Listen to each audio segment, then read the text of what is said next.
ಅವರು ಒತ್ತುವರಿ ಮಾಡಿಕೊಂಡು ಮನೆ ಮೇಲೆ ಮನೆ ಕಟ್ಕೊಂಡು ಹಾಯಾಗಿದ್ರು. ಆದರೆ ಅವರಿಗೆ ಇವತ್ತು ಬಿಡಿಎ ಏಕಾಏಕಿ ಶಾಕ್ ನೀಡಿದೆ. ಅನಧಿಕೃತ ಕಟ್ಟಡಗಳನ್ನು ತೆರವುಗೊಳಿಸುವ ಮೂಲಕ ತನ್ನ ಜಾಗವನ್ನ ಮತ್ತೆ ವಾಪಸ್ ಪಡೆದಿದೆ.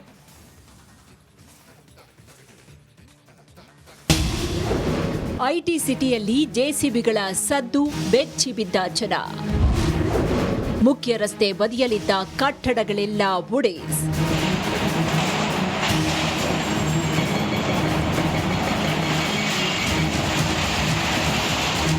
ಒಂದ್ ಕಡೆ ಆರ್ಭಟಿಸ್ತಾ ಇರುವ ಜೆಸಿಬಿ ಇಟ್ಯಾಚಿಗಳು, ಮತ್ತೊಂದ್ ಕಡೆ ನೆಲಸಮವಾಗ್ತಾ ಇರುವ ಅಂಗಡಿ ಮುಗ್ಗಟ್ಟುಗಳು, ಇನ್ನೊಂದ್ ಕಡೆ ಕಂಗಾಲಾಗಿ ನಿಂತಿರುವ ಜನ.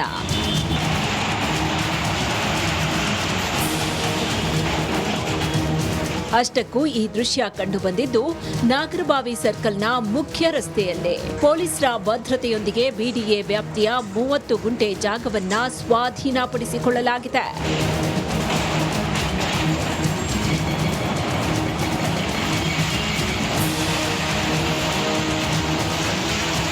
ನಾಗರಬಾವಿ ಮೇನ್ ರೋಡ್ ಪಕ್ಕದಲ್ಲಿರುವ ಬಿಡಿಎ ವ್ಯಾಪ್ತಿಯಲ್ಲಿದ್ದ 9 ಶಾಪ್ಗಳು, 1 ಬ್ಯಾಡ್ಮಿಂಟನ್ ಕೋರ್ಟ್ ಅನ್ನ ತೆರವುಗೊಳಿಸಿದ್ದಾರೆ.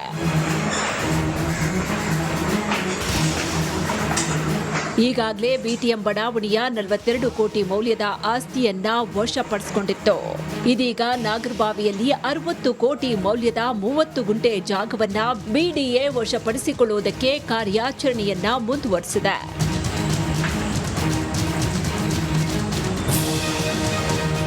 ಒಟ್ಟಾರೆ ಬಿಡಿಎ ನಡೆಗೆ ಜನರ ಮಂಡೆ ಬಿಸಿಯಾಗಿದ್ದು, ನೆಲೆ ಇಲ್ಲದೆ ಕೆಲವರು ಕಂಗಾಲಾಗಿದ್ದಾರೆ. ಬಿಡಿಎ ನಿರ್ಧಾರ ಕಂಡು ಸಿಡಿದೆದ್ದಿದ್ದಾರೆ. ಸವಿತಾ ರಾಮಚಂದ್ರ, ರಿಪಬ್ಲಿಕ್ ಕನ್ನಡ, ಬೆಂಗಳೂರು. ರಾಜಧಾನಿ ಬೆಂಗಳೂರಿನಲ್ಲಿ ಇದೀಗ ಕಡಲೆಕಾಯಿ ಪರಿಷೆ ಸೀಸನ್ ಪ್ರಾರಂಭ ಆಗಿದೆ. ನಾಳೆಯಿಂದ ಕಾಡುಮಲ್ಲೇಶ್ವರ ದೇವಸ್ಥಾನದಲ್ಲಿ ಜಾತ್ರೆ ಆರಂಭವಾದರೆ ಇತ್ತ ಪ್ರಸಿದ್ಧ ಬಸವನಗುಡಿ ಕಡಲೆಕಾಯಿ ಪರಿಷೆಗೆ ದಿನಾಂಕ ನಿಗದಿಯಾಗಿದೆ.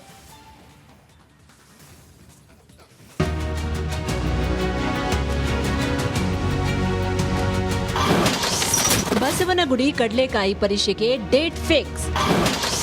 ಕಾಡುಮಲ್ಲೇಶ್ವರ ದೇವಸ್ಥಾನದಲ್ಲಿ ಕಡಲೆಕಾಯಿ ಪರಿಷೆ. ನಾಳೆ ಕಡಲೆಕಾಯಿ ಪರಿಷೆಗೆ ಅದ್ಧೂರಿ ಚಾಲನೆ.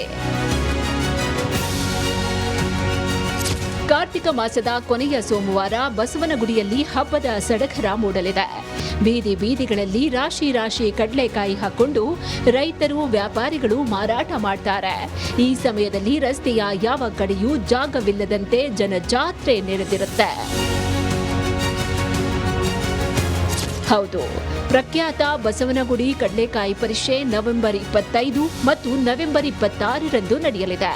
2 ದಿನ ನಡೆಯಲಿರುವ ಕಡಲೆಕಾಯಿ ಪರಿಷೆಯಲ್ಲಿ ವ್ಯಾಪಾರಿಗಳಿಗೆ ಸುಂಕ ವಸೂಲಾತಿಗೆ ಬ್ರೇಕ್ ಹಾಕುವುದಕ್ಕೆ ಮುಜರಾಯಿ ಇಲಾಖೆ ನಿರ್ಧರಿಸಿದ್ದು, ಮಳಿಗೆ ಹಾಕುವುದಕ್ಕೆ ಮುಕ್ತ ಅವಕಾಶ ನೀಡಿದೆ.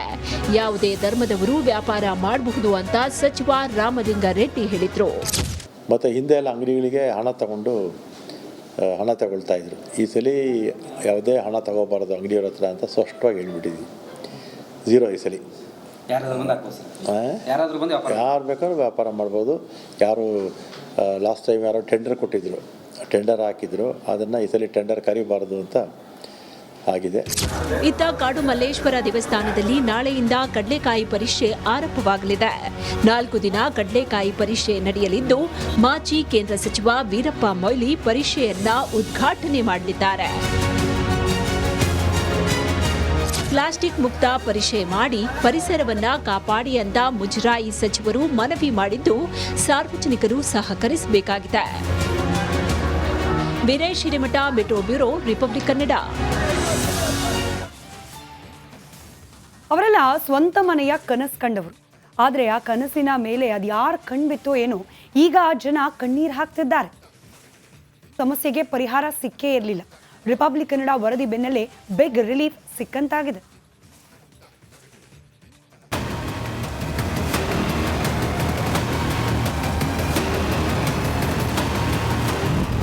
ಮೂರು ತಿಂಗಳ ಸಂಬಳಕ್ಕಾಗಿ ಆಂಬ್ಯುಲೆನ್ಸ್ ಸಿಬ್ಬಂದಿ ಫೈಟ್. ರಿಪಬ್ಲಿಕ್ ಕನ್ನಡ ವರದಿ ಬೆನ್ನಲ್ಲೇ ಸಿಕ್ತು 2 ತಿಂಗಳ ಸಂಬಳ. ಬೇರೆಯವರ ಜೀವ ಉಳಿಸೋ ಆಂಬ್ಯುಲೆನ್ಸ್ ಸಿಬ್ಬಂದಿ ಸಮಸ್ಯೆ 108ಗಿಂತ ಜಾಸ್ತಿ ಆಗಿದೆ. ಸಕಾಲದಲ್ಲಿ ಆಸ್ಪತ್ರೆ ತಲುಪಿಸಿ ಜೀವ ಉಳಿಸುವ ಜೀವರಕ್ಷಕರಿಗೆ 3 ತಿಂಗಳಿಂದ ಸಂಬಳ ಸಿಕ್ಕಿರಲಿಲ್ಲ. ಸಂಬಳಕ್ಕಾಗಿ ಪ್ರತಿಭಟನೆಗೆ ಇಳಿಯಲು ಸಿಬ್ಬಂದಿ ಸರ್ಕಾರಕ್ಕೆ ಡೆಡ್ಲೈನ್ ಕೂಡ ನೀಡಿದ್ರು.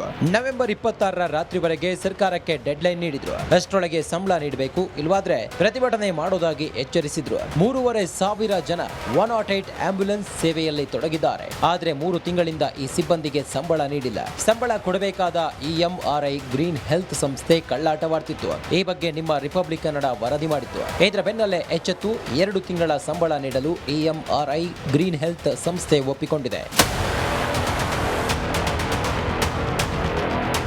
ಸರ್ಕಾರ ಸಿಬ್ಬಂದಿ ವೇತನ ಬಾಕಿ ಉಳಿಸಿಕೊಂಡಿಲ್ಲ. GVK ಕಂಪನಿಗೆ ಕಾಲಕಾಲಕ್ಕೆ ಹಣ ಪಾವತಿಸಲಾಗಿದೆ ಎಂದು ಆರೋಗ್ಯ ಸಚಿವರು ಮಾಹಿತಿ ನೀಡಿದ್ದಾರೆ. ವರದಿ ಬಳಿಕ ಹಣ ನೀಡದೆ ಕಳ್ಳಾಟವಾಡ್ತಿದ್ದ EMRI ಗ್ರೀನ್ ಹೆಲ್ತ್ ಸಂಸ್ಥೆ ಕೊನೆಗೂ ಹಣ ರಿಲೀಸ್ ಮಾಡುವುದಾಗಿ ಭರವಸೆ ನೀಡಿದೆ. ಆದರೆ ಬಾಕಿ 1 ತಿಂಗಳ ವೇತನ ಕೂಡ ನೀಡುವಂತೆ ನೌಕರರು ಪಟ್ಟು ಹಿಡಿದಿದ್ದಾರೆ. ಶನಿವಾರ ಸಂಜೆವರೆಗೆ ಗಡುವು ನೀಡಿದ್ದು, ಶನಿವಾರದ ಒಳಗೆ ವೇತನ ನೀಡದೆ ಹೋದರೆ ಪ್ರತಿಭಟನೆ ಮಾಡೋದಾಗಿ ಎಚ್ಚರಿಕೆ ನೀಡಿದೆ. ಇಲ್ಲವಾದಲ್ಲಿ ಸೇವೆಗೆ ಹಾಜರಾಗದಿರಲು ನೌಕರರು ನಿರ್ಧಾರ ಮಾಡಿದ್ದಾರೆ.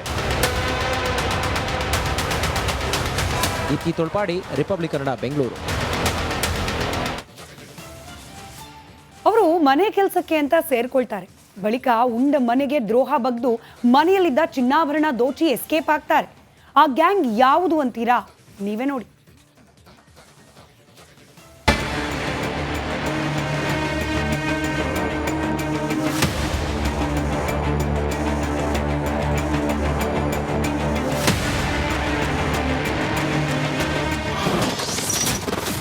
ಎರಡು ಬ್ಯಾಗ್ಗಳಲ್ಲಿ ಚಿನ್ನಾಭರಣ ಸಾಗಾಟ.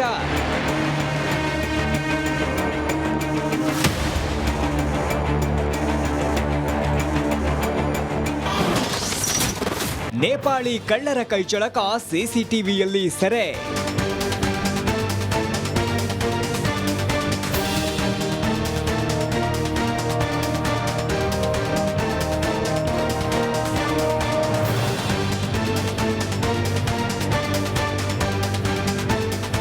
ದಿನಾಂಕ 3 ನವೆಂಬರ್ 2024.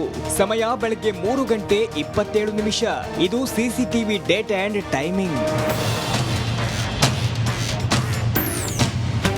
ಈ ದೃಶ್ಯ ನೋಡಿ. ಇಬ್ರು ಫ್ರೆಂಡ್ಸ್ ತರ ಮಾತಾಡ್ಕೊಂಡು ಆರಾಮಾಗಿ ಮನೆಯೊಳಗೆ ಓಡಾಡ್ತಿರ್ತಾರೆ. ಅದರಲ್ಲೊಬ್ಬ ದೊಡ್ಡ ಬ್ಯಾಗ್ ಬೇರೆ ನೇತಾಕೊಂಡಿರ್ತಾನೆ.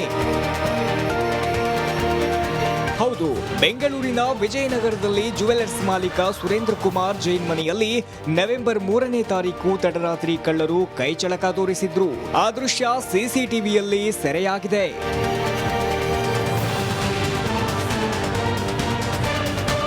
ಉದ್ಯಮಿ ಮನೆಯಲ್ಲಿ ಬರೋಬ್ಬರಿ 15 ಕೋಟಿ ಮೌಲ್ಯದ ಚಿನ್ನಾಭರಣ, ನಗದು ದೋಚಿದ ಖದೀಮರು ಕದ್ದ ಮಾಲನ್ನ 2 ಬ್ಯಾಗ್ಗಳಲ್ಲಿ ತುಂಬಿಕೊಂಡು ಎಸ್ಕೇಪ್ ಆಗಿದ್ದಾರೆ. ಚಿನ್ನಾಭರಣ ಹೊತ್ತೊಯ್ಯುವ ದೃಶ್ಯ ಸಿಸಿಟಿವಿಯಲ್ಲಿ ಸೆರೆಯಾಗಿದೆ. ಮನೆ ಕೆಲಸಕ್ಕಿದ್ದ ನಾಮರಾಜ್ ಹಾಗೂ ಆತನ ಸ್ನೇಹಿತ ಕಳ್ಳತನ ಮಾಡಿದ್ದು, ಆರೋಪಿಗಳಿಗಾಗಿ ವಿಜಯನಗರ ಪೊಲೀಸರು ಬಲೆ ಬೀಸಿದ್ದಾರೆ.